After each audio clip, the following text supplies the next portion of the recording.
Hello everyone, welcome to the ITLS Academy. Today we'll be discussing about honey adulterants testing. Beginning with the introduction, as we know, honey must have no objectionable taint absorbed during the processing or storage. It must not be fermenting or effervescing and must not have been heated enough to have seriously affected the enzymes present in it. The acidity must not have been changed artificially, and no additives or addition should be permitted. So, as we know, honey is the sweet substance produced by honeybees from the nectar of the blossoms or from the secretion of or on living parts of the plant, which they transform and combine with the specific substances and store in honeycombs. So, honey generally consists essentially of different sugars, predominantly glucose and fructose. Besides glucose and fructose, honey contains your protein, amino acid, enzymes, organic acids, and mineral substances, pollens, and other substances, and may include sucrose, maltose, and melitose, and other oligosaccharides, including the dextrins, as well as the traces of some fungi, algae, yeast, and other solid particles resulting from process of obtaining honey. The color of honey varies from nearly colorless to dark brown, and the consistency can be of fluid, viscous, or partially to entirely crystallized. The flavor and aroma vary, but usually derived from the plant's origin. So, therefore, the honey should be heated as little as possible during the processing. If the diacetase activity is reduced and the content of 5-hydroxymethyl furfural HMF increased beyond the given limits, then it is considered that overheating has taken place, or the sample may be considered as an adulterated. So without doing anything, without adding anything, if your heating of honey is also be exceeded to more, then also it is included in adulteration. So these points should be keep in mind.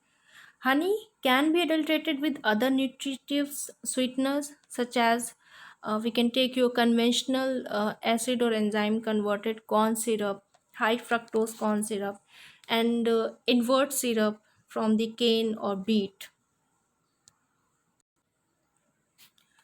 So, moving forward, taking your first experiment as the acidity and lactone presence in honey, we can detect it. And the principle says that the sample is titrated with the sodium hydroxide to obtain the free acidity.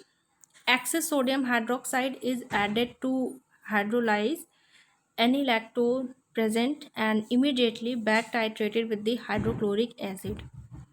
The total acidity is calculated as free acidity plus lactone in milliequivalent per kilogram. Here the apparatus is required is your pH meter, and the main reagents is required is your 0.05 normal NaOH and 0.05 normal HCl solution.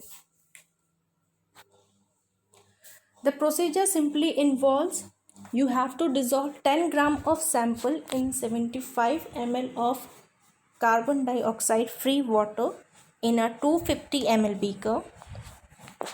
Stir with a magnetic stirrer. Immerse the electrode of the pH meter in the solution and record the pH. Now titrate with 0.05 normal NaOH at a rate of 5 ml per minute until the pH reaches to 8.5. When it reaches to 8.5, record the burette reading. Now add immediately pipette 10 ml of 0.05 normal NaOH and immediately back titrate with 0.05 normal HCl from a 10 ml burette until the pH reaches 8.3. Also do a reagent blank testing. For calculation, if for finding your free acidity, whatever the ml of 0.05 normal NaOH is required, we have to put it here to bring the pH at 8.5 blank into 0.05 into 1000 upon 10. For finding your lactone, you have to take 10 minus titer volume of 0.05 normal HCl in volume into 0.05 into 1000 upon 10. To find out your total acidity in honey, we have to put the values of above, that is your free acidity, whatever it has been come from your calculation, and your lactone values you have to put it, and now you will be able to get your total acidity present in honey. All the results being expressed as milliequivalent or acid per kilogram of honey. Next test is your dextrose testing in your honey. Dextrose is estimated iodometrically total reducing sugar by copper reduction method and the fructose obtained by difference. The apparatus here required is your burette, and reagents mainly you have to use 0.1 normal iodine solution, 0.2 normal sodium bicarbonate or carbonate solution. For this you have to dissolve 16.8 gram of sodium bicarbonate and 21.2 gram of sodium carbonate in water and dilute it to 1 liter. You will be needed a sulfuric acid that is of 25% volume by volume and the sodium thiosulfate solution of 0.1 normal solution. The procedure requires the following steps. You have to dilute 2 gram of honey to 250 ml and estimate total reducing sugar by one of the standard procedure. To determine dextrose, to 25 ml of honey solution, add by pipette a volume of 0.1 normal iodine at least twice that required for the reaction, followed by 100 ml of sodium bicarbonate solution. Leave this solution in a dark for 2 hours.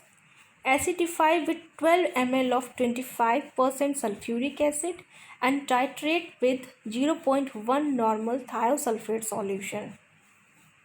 Carry out the same procedure for a blank test at the same time. The difference between the two titrations represents the dextrose level.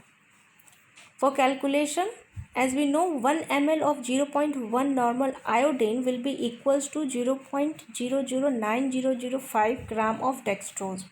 And for finding out the fructose, you have to detect dextrose value from total reducing sugar. Next test is the simple test for detection of sugar solution if present in honey. For this, you have to take a transparent glass of water, add a 1 tablespoon of honey to the glass. Pure honey will not disperse in water, whereas if the honey sample disperse in water, it indicates the presence of added sugar, and hence you can easily identify which honey sample will be pure and which one is adulterated. Next test is the detection of the purity of the honey. For this, you have to take a cotton wick dipped in the honey samples and light with the matchstick. The pure honey will burn easily without any effect, but if the adulterated honey is matched with the stick, the presence of water will not allow to burn, and if it does so, it will produce a cracking sound. Thank you for being with us. For more information, please log on to our website www.itlsacademy.com. You can also follow us on Instagram, Facebook, Twitter, WhatsApp, LinkedIn, and yes, do not forget to subscribe our channel ITLS Academy at YouTube. Thank you.